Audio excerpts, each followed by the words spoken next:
पौत्र वाले हो गए हो ना दुर्योधन, न जाने तुम्हें बुद्धि कब आएगी। माता के समक्ष यूं अवघड़ बनकर जाओगे? रुको,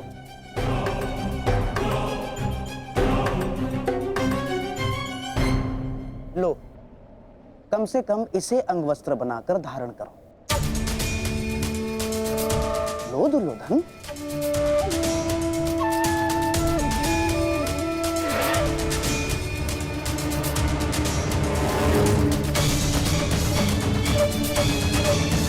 सोच क्या रहे हो दुर्योधन? देखो, मेरी बात मानो, तुम्हारा इस दशा में जाना उचित नहीं होगा।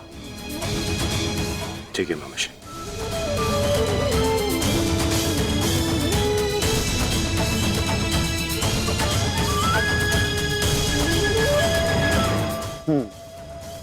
अब जाओ और अपनी माता के आदेश का पालन करो। जाओ।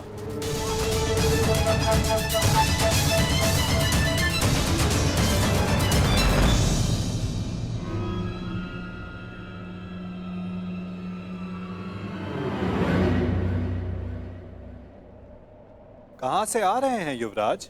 तुम यहाँ क्या कर रहे हो वासुदेव? और इससे तुम्हें क्या कि मैं कहां से आ रहा हूं? मेरा कुछ नहीं युवराज, परंतु जब आपकी माता ने अपने समक्ष आपको नग्न अवस्था में आने का आदेश दिया है, तो फिर आप ये पहनकर क्यों जा रहे हैं? उस अवस्था में जाइए जिस अवस्था में आपको आपकी माता ने बुलाया है।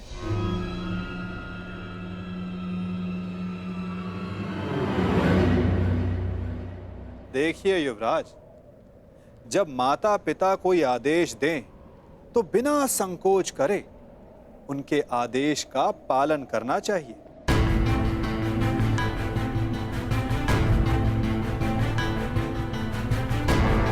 किंतु तुम्हें माता के आदेश के बारे में किसने बताया? नहीं,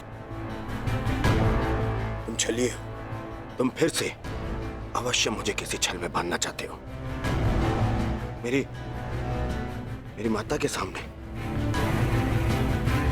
मुझे लज्जित करवाना चाहते हो।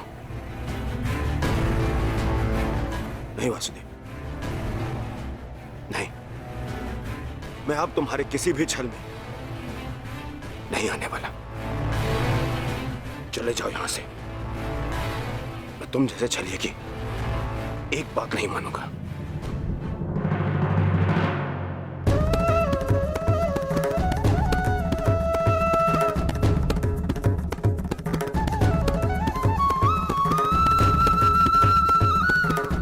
मेरी एक बात नहीं मानना चाहते दुर्योधन, परंतु बात मेरी ही मानिए।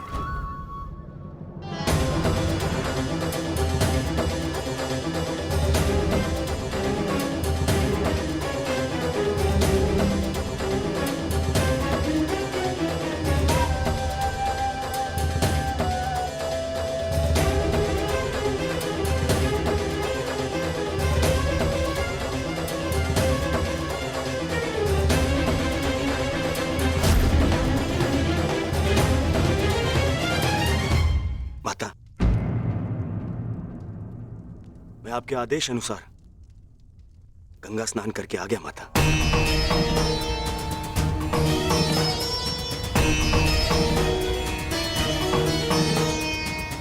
मैंने जैसे कहा था तुमने वैसे ही किया है ना पुत्र?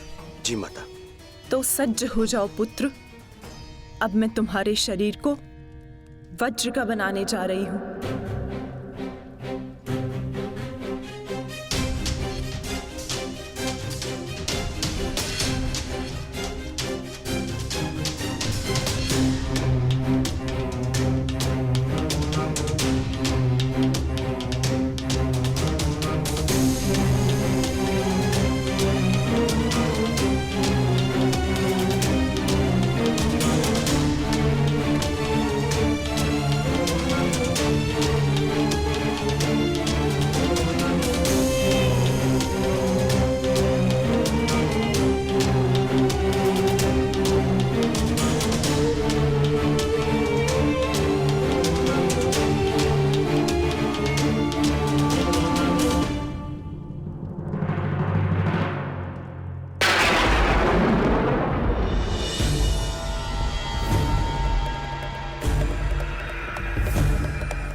संकेत है कि कुछ बड़ा होने जा रहा है गुरुपुत्र।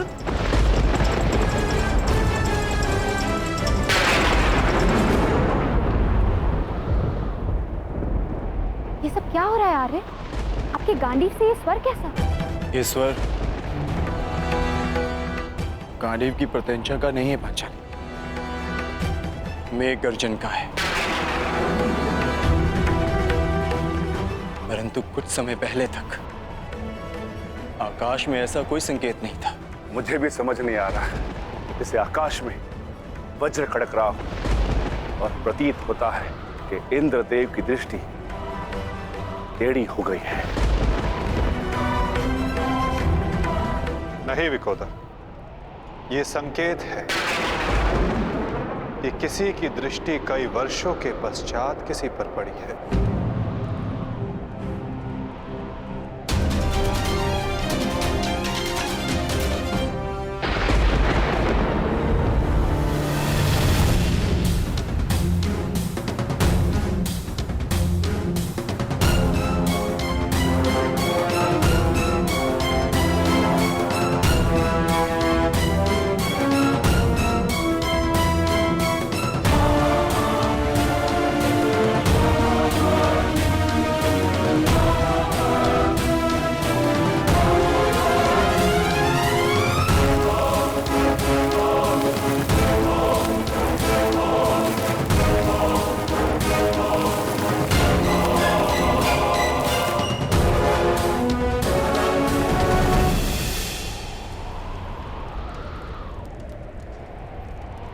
मेरा मंतव्य पूर्ण हुआ पुत्र।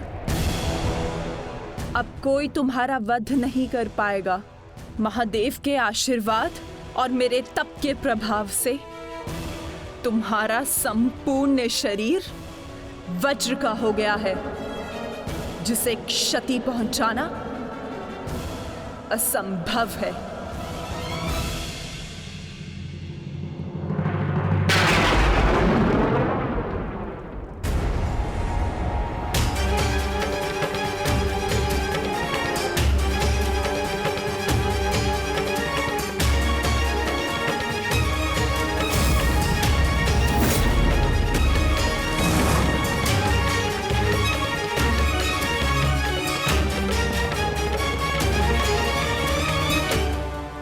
क्या किया दुर्योधन? मैंने तुम्हें निर्वस्त्र होकर मेरे समक्ष प्रस्तुत होने का आदेश दिया था, तो तुम क्यों ये अंतर्वस्त्र पहनकर आए? माताश्री, बहना, क्या हुआ? क्या हुआ? क्या हुआ बहना? महादेव के वरदान का उपयोग करने के लिए मैंने दुर्योधन को निर्वस्त्र मेरे समक्ष प्रस्तुत होने का आदेश दिया था, ताकि इसका सारा शरीर वज्र का बन जाए। परंतु ये क्यों किया दुर्योधन? ऐसा क्यों किया?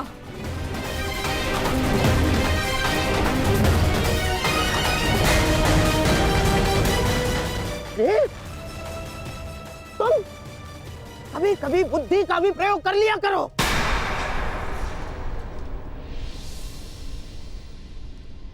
क्या कह रहे हैं मामाश्री? आप ही ने तो मुझसे कहा था कि माता के समक्ष पूर्णतः निर्वस्त्र होकर नहीं जाना चाहिए। आप ही ने कहा था। मैंने कहा? मूर्ख हो गए हो तुम। मैं कब मिला तुमसे? और ये सब कुछ मैंने नहीं कहा है तुमसे। नहीं, यदि आप मुझसे नहीं मिले तो वो कौन था?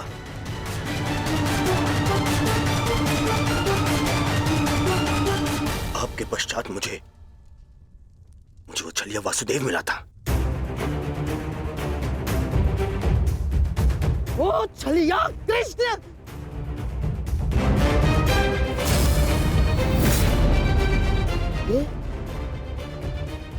ये सब उस छलिए का किया धरा है दुर्योधन।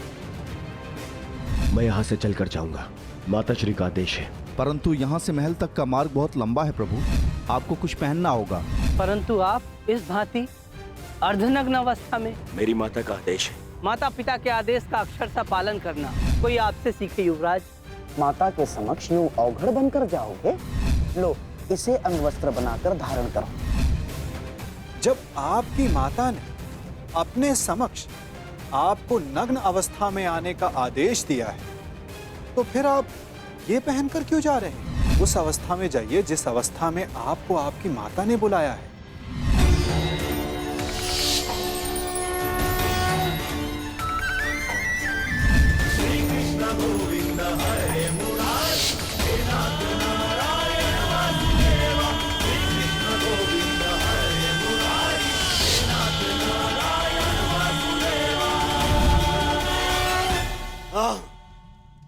ये सब उसी के कारण हुआ है।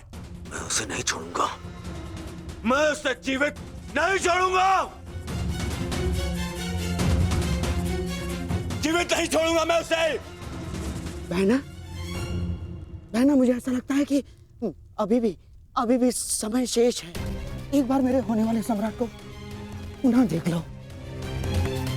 दुर्योधन, उतारो तुम्हारे ये अंतर्वस्त्र, उतारो। अरे तुम समझ सकते?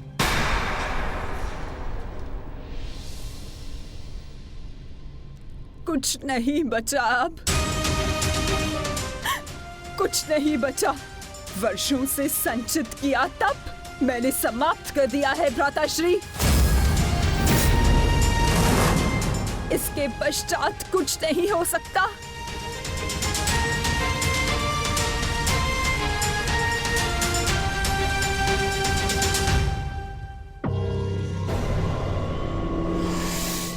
माता, मुझे क्षमा कर दीजिए, परंतु जितना आपने दिया वो पर्याप्त है माता। मेरे मित्र का प्रतिशोध लेने के लिए, उन पांडवों का अंत करने के लिए इतना भी पर्याप्त है माता। कमर से ऊपर सब कुछ वज्र का बन गया है माता, और नियम अनुसार भीम कमर से नीचे गदावार नहीं कर सकता।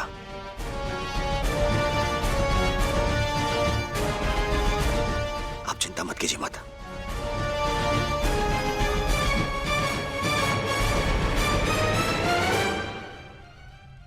मुझे मेरे युद्ध के लिए सज्ज होना है। मुझे आज्ञा दीजिए माता। मैं वचन देता हूं कि मैं आपके इस आशीर्वाद को व्यर्थ नहीं जाने दूंगा। प्रणिपात माता। विजयी भव पुत्र, अवश्य ही तुम्हारी विजय हो।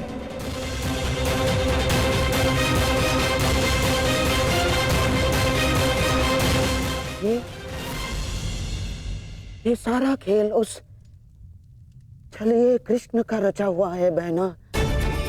इसीलिए इस समय उसके मस्तिष्क में कोई ना कोई चाल तो अवश्य चल रही होगी। आप कहना क्या चाहते हैं भ्राताश्री? इसने जरासंध जैसे महायोद्धा के 2 टुकड़े करवा दिए।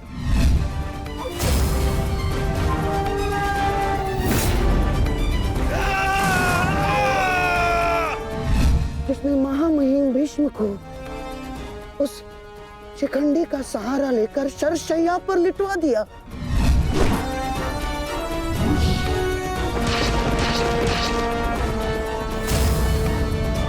जिसने महाधनुर्धर अंगराज कर्ण का वध करवा दिया। बहना, मुक्त करो अंगराज को पार्थ, अंजलि का अस्त्र का प्रयोग करो। वही उद्धव, वही माधव, वही योगेश्वर, वही नटवर, वही छलिया।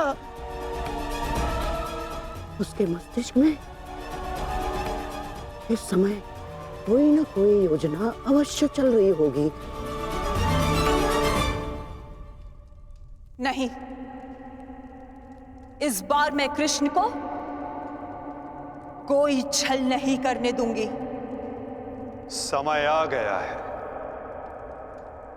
आज के महायुद्ध के लिए सज्ज हो जाओ।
ये गांडीव इतना भारी लग रहा है माधव कि उठा ही नहीं उठ रहा। हाँ माधव, ज्येष्ठ की मृत्यु के पश्चात शस्त्र भारी हो गए हैं। शस्त्र भारी नहीं हुआ है विकोदर, तुम्हारा मन भारी हो रहा है।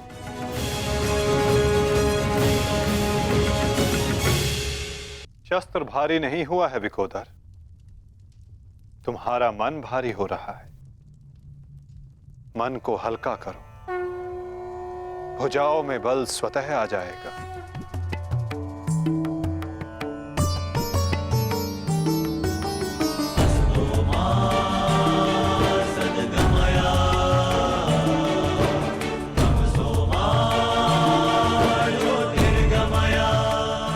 तुम सब अपने ज्येष्ठ कर्ण के लिए उनके मन की इच्छा, उनके लक्ष्य को पूर्ण करके अपने मन को हल्का कर सकते हो। कर्ण के पश्चात अब तुम सबको उसके परिवर्तन के लिए ये युद्ध करना होगा।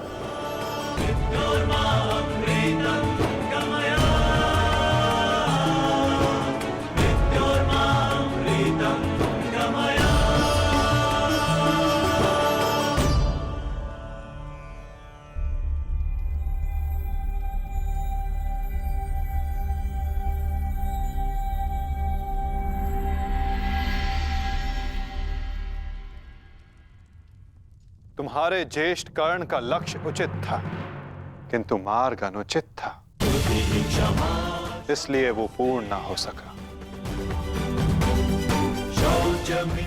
और तुम सबका मार्ग धर्मपथ है, सत्य है, परंतु तुम सबका लक्ष्य अनुचित था, प्रतिशोध। अब उचित मार्ग पे चलकर उचित लक्ष्य के लिए युद्ध करो, परिवर्तन के लिए युद्ध करो, और यही तुम्हारे ज्येष्ठ कर्ण के लिए सत्य में उचित श्रद्धांजलि होगी।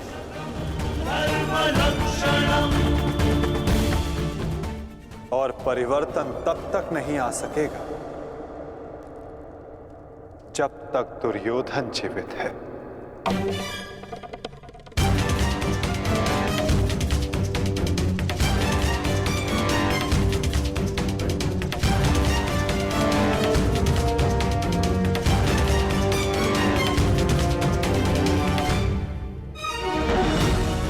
कर्ण के पश्चात अब भी युद्ध भूमि में कुछ अपने हैं जो तुम सब के विरुद्ध खड़े होंगे। कर्ण का शरीर भले ही नष्ट हो गया हो, परंतु कर्ण की आत्मा, कर्ण की सोच अभी भी जीवित है, और ये सोच बहुत कुछ जीवित कर देती है।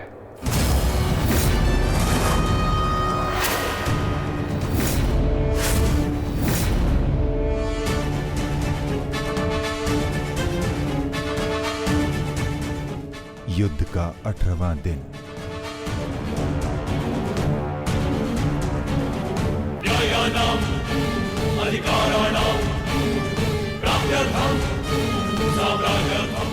कर्ण उस दीपक की भांति है जो बुझने से पूर्व दूसरे दीपक को प्रकाश दे जाता है और फिर उस प्रकाश में लौट कर आता है।